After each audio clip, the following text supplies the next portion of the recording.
everyone and welcome back. I'm Deziel and today we're doing together the pattern of the skirt 109. It's a skirt with inverted pleat on both princess line. The skirt 109, you'll see it's going to go really fast because we already have 2 out of 3 pieces that we need. If you look at the drawing, you're going to find it pretty different than the style 108 that we did last time. But in fact, the style 109 just have 1 extra piece. Now you have both pieces that we did for skirt 108. These pieces, they won't change. They remain exactly the same with the same information. You have the center front piece that was cut on fold, and you have the side piece that was cut 1 pair. Now you're going to take your plan that we did for the skirt 108, place another paper under, and we're going to trace that middle piece, the one that had the 2 extensions. So from there to there, we're going to trace it, and also I'm going to trace the center line.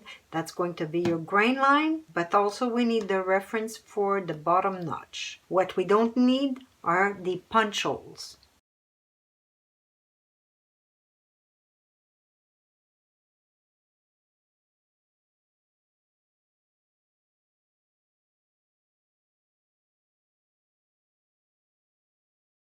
We can now put the normal seam allowance on this side, the 2 little angle, and that side. And at the bottom, you're going to put your normal hem value.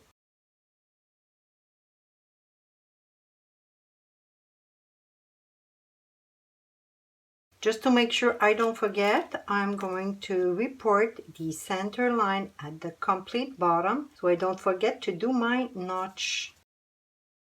As usual, I'm going to cut on the bottom line before folding on the hem line. Then I'll continue cutting all around.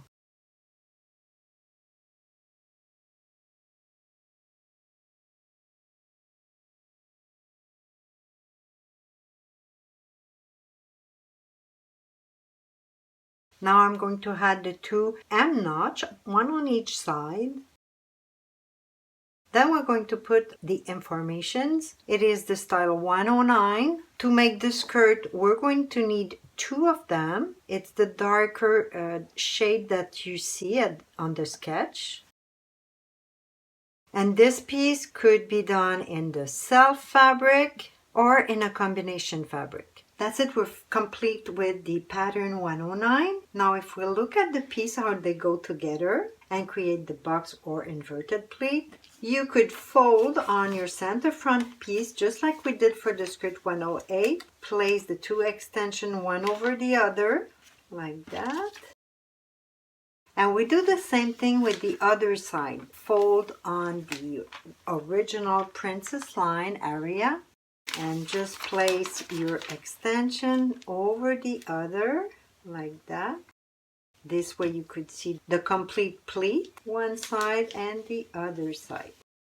Now I know that it's not so obvious to see the pleat when you do it in paper. And also I get a lot of questions about the assembling of those pleats. So today, since the pattern part of the video was pretty short, I decided to show you in half scale what those pleats look like and how to assemble, but with the fabric. The first one is part of my style 114, the line skirt with a walking pleat. This one is not line, but you could see the top stitch holding the pleat on one side. Because it's not line, the walking pleat, usually you don't sew the straight line. So this part is loose and it allows you to walk easily. Now if you look inside, again it's not line, and you could see how simple it is. Both sides exactly the same. One side is fold, the other one isn't.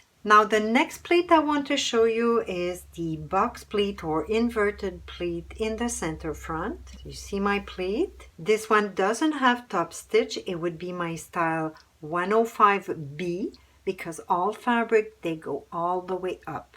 And if you remember, the pleats start opening at the hip level. Now if we look on the other side, you could see the middle piece and the 2 sides. Those 2 seams are the first one we do. Then the last and third seam is when you fold right in the middle, and you're going to sew from the waist, passing by about 3 millimeter or 1/8 of an inch beside the punch hole, and you continue for about a centimeter or 3/8 of an inch. Now my next pleated skirt is again an inverted pleat on the center front. This time is for a little heavier fabric. It's my style 106 with a pointed top stitch.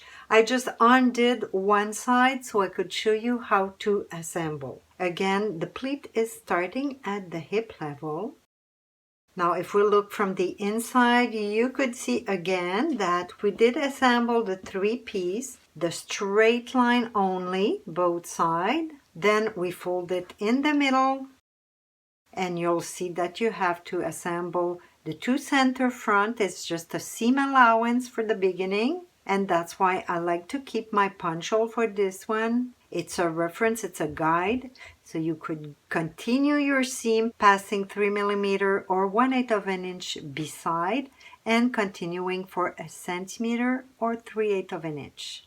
On this one, you could also see that I did continue my line when I did this seam. I continue and do the little angle. That's up to you. You don't have to. You can do it if you want, but make sure you don't go too far. It's better to stop before, like at the edge of the seam allowance right there. Now on this sample, you could see the last pleat we did. It's just a little shorter. It doesn't go to the hip. It starts a little lower. But you could see my inverted pleat on a princess line. While on the other side, other princess line, I did the knife pleat. Just one side that opened.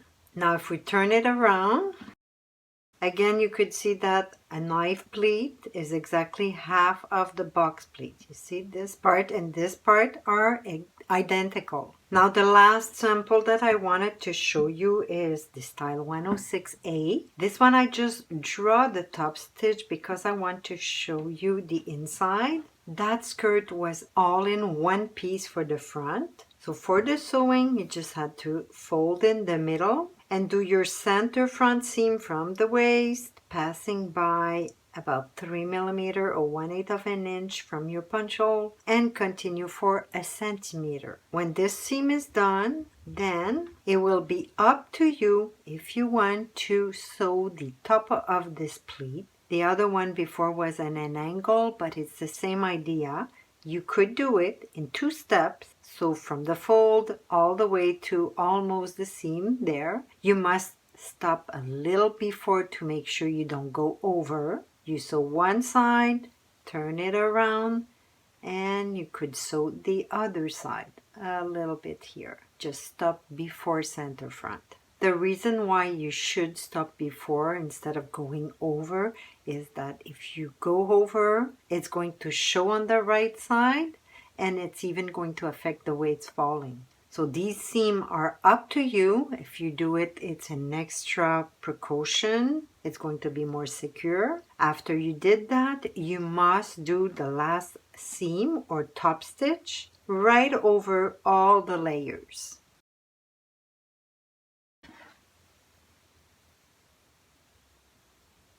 And this is what is going to close the pleat. I finished with my explanation for today. If you like my little sample and you would like to make some, it's a good practice. For these one, my pattern and my little sample, I use my half scale block. That's it for today. I hope you enjoy. Make sure you share my video, and I see you next time.